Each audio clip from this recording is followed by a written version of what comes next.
Welcome dear student, welcome to this video.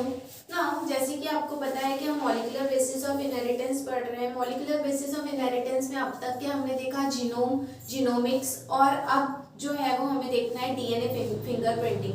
DNA fingerprinting ये जो technique है ये एक बेसिक टेक्निक है जिसके माध्यम से हम जो है वो डीएनए के सीक्वेंस को पता कर सकते हैं। ठीक है, उसकी जो है वो फिंगरप्रिंटिंग कर सकते हैं ना। डीएनए फिंगरप्रिंटिंग क्या है और उसकी क्या स्टेप्स है ये आज हम इस वीडियो में देखने वाले हैं ना। देखो, सबसे पहले हमारा जो टॉपिक है डीएनए फिंगरप्रिंटिंग। डीएनए फिंगरप्रिंटिंग क्यों जरूरी है या इसका क्या इंपॉर्टेंस है। जैसे कि हमें पता है कि ड्यूरिंग सेक्सुअल रिप्रोडक्शन जब गमेट फॉर्म होते हैं और गमेट फॉर्मेशन के दौरान मियोसिस कैरी आउट होता है। मियोसिस में रिकॉम्बिनेशन होता है और इस रिकॉम्बिनेशन की वजह से जो भी नया इंडिविजुअल तैयार हो रहा है वो कभी भी अपने पेरेंट्स की एग्जैक्ट कॉपी नहीं होता। क्यों कॉपी नहीं होता? क्योंकि जो भी रिकॉम्बिनेशन है इसमें कुछ डिफरेंट कैरेक्टर्स और कुछ पुराने कैरेक्टर्स, मतलब कुछ न्यू कैरेक्टर्स और कुछ पुराने कैरेक्टर्स का रिकॉम्बिनेशन होता है। ठीक है, तो यहाँ पे वही कहा है कि due to recombination during the process of formation of gamete, ठीक है, हर एक जो इंडिविजुअल है वो अपने पेरेंट्स से अलग है। ठीक है, ये जो फैक्टर है कि इसी फैक्टर की वजह से हर एक इंडिविजुअल जो है वो एक दूसरे से अलग है। भले ही आपके पेरेंट्स सेम है, आप दोनों भाई भाई हो, भाई बहन हो या बहन बहन हो, उनके भी कैरेक्टर्स जो है वो एक दूसरे से नहीं मिलेंगे। क्यों? क्योंकि उनके फॉर्मेशन के दौरान जो रिकॉम्बिनेशन हुआ और आपके फॉर्मेशन के दौरान जो रिकॉम्बिनेशन हुआ वो टोटली अलग है। इसीलिए हम बोल सकते हैं कि each and every individual is different from each other. ठीक है, डिफरेंट फ्रॉम ईच अदर जो है, क्यों? क्योंकि उनके पास में उनका यूनिक जेनेटिक मेकअप है और उसी को हम कहते हैं उनका फिंगरप्रिंट। ठीक है, फिंगरप्रिंट कि इसको जो उपमा है वो इसलिए दी गई है क्योंकि जैसे कि आपको पता है कि हर एक इंडिविजुअल का जो फिंगर्स है उसके ऊपर जो लाइंस होती है, प्रिंट होता है, ये सभी का डिफरेंट होता है। यही कारण है कि पहले के जमाने में जब इलिटरेसी होती थी, मतलब जब जो इंसान पढ़ा लिखा नहीं है उसका अंगूठे का निशान लिया जाता है। क्यों? क्योंकि उसके अंगूठे का निशान और किसी के अंगूठे से मिलता नहीं है, इसीलिए इसे जो है, उसी तरह से आपका डीएनए जो है वो किसी के डीएनए से एग्जैक्टली 100% मैच नहीं होगा और ये आपका फिंगरप्रिंट है, इसलिए उसको फिंगरप्रिंट की उपमा दी गई है ना। The technique developed to identify a person with the help of DNA restriction analysis is called as DNA profiling या फिर डीएनए फिंगरप्रिंटिंग। किसी भी इंसान की अगर आप जांच पड़ताल करते हो उसके जेनेटिक मटेरियल की मदद से या डीएनए की मदद से, तो जो टेक्निक डेवलप की है उस टेक्निक को कहा गया है डीएनए प्रोफाइलिंग या फिर डीएनए फिंगरप्रिंटिंग। स्पेशली ये जो है वो क्रिमिनल केसेस में आप लोगों ने सुना होगा कि डीएनए टेस्ट होता है, या फिर पेरेंटेज डिस्प्यूट में कि जो भी बच्चा है वो किस पेरेंट का है उनका डीएनए टेस्ट करके उसको मैच किया जाता है। ये सारी चीजों को ही हम डीएनए प्रोफाइलिंग या फिर डीएनए फिंगरप्रिंटिंग कहते हैं। ठीक है, ये टेक्निक जिन्होंने डेवलप की थी वो ब्रिटिश जेनेसिस्ट थे जिनका नाम है doctor Alec Jeffrey in the year 1984। इन्होंने ये टेक्निक जो है फिंगरप्रिंटिंग की ये डेवलप की है। ठीक है, ये पूरी तरह से बेस्ड है इस फैक्ट के ऊपर कि हर एक इंडिविजुअल के 99% जो सीक्वेंसेस होते हैं डीएनए के ऊपर वो एक समान होते हैं, सिर्फ वो 1% एक दूसरे से अलग होते हैं और वही 1% जो है वो हमें दूसरे से अलग बनाता है। ठीक है, तो ये पूरा का पूरा जो टेक्निक है ये उस चीज के ऊपर डिपेंड करता है कि 99% of nucleotide sequences in all persons are same, फिर सिर्फ 1% जो है वो एक दूसरे से अलग है। अब यहाँ पे जो भी ये 1% वाला जो सीक्वेंस है ये कितना हो सकता है? It is about 2200 base pair in length और ये समय समय पे, मतलब डीएनए की जो भी लेंथ है उसमें थोड़ी थोड़ी दूरी पे ये सीक्वेंस बार बार क्या होता है? रिपीट होता है। ठीक है, यहाँ पे वही कहा है कि some short sequence differ from person to person. कुछ शॉर्ट सीक्वेंसेस जो एक दूसरे से अलग होते हैं, हर पर्सन में अलग अलग होते हैं, जो 20 से 100 बेस पेयर जितना लंबा होता है, ये वो हिस्सा है जो जगह जगह पे आपको क्या दिखाई देगा? It will repeat several times and that repeated sequence is called as variable number of tandem repeat, जिसे हम शॉर्ट में VNTRS कहते हैं। ठीक है, length is different in each individual. ये VNTRS जो है ये इनकी लेंथ हर एक इंडिविजुअल में सेम रहेगी, ये जरूरी नहीं है, अलग अलग रह सकती है, किसी में बड़ा रहता है, किसी में छोटा रहता है। हेंस इज अ की फैक्टर इन डीएनए प्रोफाइलिंग, और यही वो सीक्वेंसेस हैं जो डीएनए फिंगरप्रिंटिंग या डीएनए प्रोफाइलिंग में हमें हेल्प करता है to identify a particular person, क्योंकि वो खास लेंथ के न्यूक्लियोटाइड्स उसी पर्सन के बॉडी में या उसके डीएनए में आपको मिलेंगे और किसी में नहीं। अब हमें देखना है कि डीएनए प्रोफाइलिंग या डीएनए फिंगरप्रिंटिंग आप कैसे कर सकते हो, व्हाट आर द स्टेप्स। ठीक है, तो steps involve in DNA fingerprinting. सबसे पहले आइसोलेशन ऑफ डीएनए, जिसका डीएनए टेस्ट आप करना चाहते हो उस पर्सन का डीएनए आपको आइसोलेट करना पड़ेगा। आइसोलेट करना पड़ेगा मतलब उसके सेल में से बाहर निकालना पड़ेगा। कौन से सेल्स हैं, कौन से ऐसे स्पेसिमेंस हैं जहां से आप ये डीएनए निकाल सकते हो, तो स्मॉल अमाउंट ऑफ ब्लड आप ब्लड सेल्स ले सकते हो, रूट हेयर्स ले सकते हो, या फिर जो भी मतलब आपके हेयर के रूट्स है वो ले सकते हो, या फिर स्किन। ये सारे ऐसे स्पेसिमेंस हैं जहां से आप डीएनए को आइसोलेट कर सकते हो। जो भी डीएनए आप आइसोलेट करोगे उसे होस्ट डीएनए कहा जाएगा, या जिस सेल से आप आइसोलेट कर रहे हो उसे होस्ट सेल कहा जाएगा। ठीक है, रिस्ट्रिक्शन डाइजेशन, जो भी डीएनए आपने निकाला है उस डीएनए को अब आपको क्या करना पड़ेगा, उसमें ऐड करना पड़ेगा रिस्ट्रिक्शन एंडोन्यूक्लियस एंजाइम। जैसे कि हम पहले भी डिस्कस कर चुके हैं कि रिस्ट्रिक्शन एंडोन्यूक्लियस एंजाइम जो है ये डीएनए को कट करने के लिए यूज होता है। ठीक है, तो यहाँ पे रिस्ट्रिक्शन एंडोन्यूक्लियस एंजाइम की मदद से हम देखो यहाँ पे कहा isolated DNA plus restriction enzyme, enzyme की मदद से there will be forming small fragments. ठीक है, हैविंग वेरिएबल लेंथ, कुछ छोटे होंगे कुछ बड़े होंगे, ऐसे अलग अलग प्रकार के आपको छोटे छोटे टुकड़े जो हैं वो डीएनए के मिलेंगे। और इस फिनोमिना को the DNA when it is cut with the help of restriction endonuclease enzyme forming number of fragment, that phenomena is called as restriction fragment length polymorphism। ठीक है, उसे कहा जाता है restriction fragment length polymorphism, RFLP। कभी कभी इसका full form भी पूछा जाता है, इसीलिए आप शॉर्ट फॉर्म्स के साथ साथ उनके फुल फॉर्म्स भी ध्यान में रखेंगे। देन इसके बाद में जब डीएनए को छोटे छोटे हिस्सों में कट कर दिया तो उसे जेल इलेक्ट्रोफोरेसिस टेक्निक की मदद से लोड किया जाता है। जेल इलेक्ट्रोफोरेसिस टेक्निक क्या होती है, यहाँ पे एक बड़ा सा जो है वो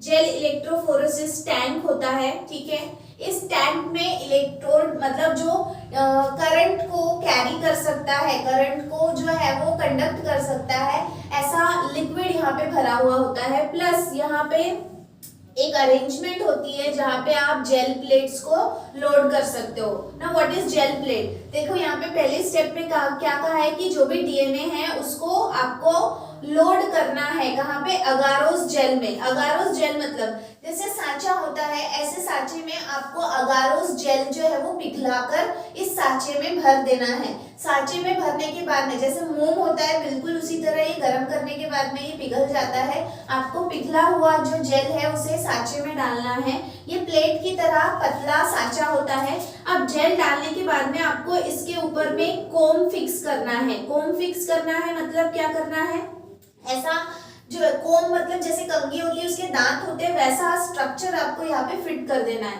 ताकि जब ये जेल पूरी तरह से जम जाए ठंडा होने के बाद में और आप जब ये कोम निकालो तो यहाँ पे गड्ढे तैयार हो जाए। ठीक है, these holes are called as wells. और उस जेल प्लेट को अब आपको यहाँ पे अरेंज की गए हिस्से में जो है वो अरेंज करना है। ठीक है, जिसके अब ये जेल प्लेट के पास में क्या है, वेल्स हैं। ठीक है, इन वेल्स में आप जो भी आपने डीएनए को कट किया हुआ रिस्ट्रिक्शन एंडोन्यूक्लियस एंजाइम की मदद से यहाँ पे आप करोगे क्या, उस डीएनए फ्रेगमेंट को लोड करोगे।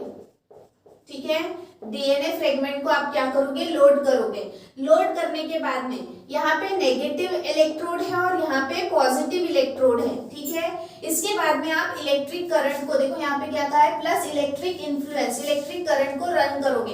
इलेक्ट्रिक करंट को रन करने के बाद में क्या होगा, जो डीएनए है, DNA is a negatively charge substance. तो नेगेटिवली चार्ज सब्सटेंस होने की वजह से वो किसकी तरफ अट्रैक्ट होगा, पॉजिटिव साइन की तरफ, जिसकी वजह से इसमें लोड किया गया जो डीएनए है वो नीचे की तरफ बहने लगेगा। वो कितने दूरी तक बहेगा, जितना लंबा वो डीएनए का स्ट्रैंड रहेगा उतना लंबा वो डीएनए जो है वो बहेगा। जैसे ही उसका जो लेंथ है वो खत्म हो जाएगा, वो वहां पर आकर जमा हो जाएगा। जमा होने की वजह से आपको यहाँ पे क्या फॉर्म होते हुए दिखाई देंगे, बैंड्स फॉर्म होते हुए दिखाई देंगे। क्या फॉर्म होते हुए दिखाई देंगे, बैंड्स। ये बैंड्स किसके हैं, these are the bands of single stranded. SsDNA का मतलब होता है सिंगल स्ट्रैंडेड डीएनए, मतलब आपने लोड किया गया जो डीएनए है वो अब डबल स्ट्रैंडेड नहीं है, वो सिंगल स्ट्रैंडेड है। उसे सिंगल स्ट्रैंडेड किसने बनाया है, रिस्ट्रिक्शन एंडोन्यूक्लियस ने।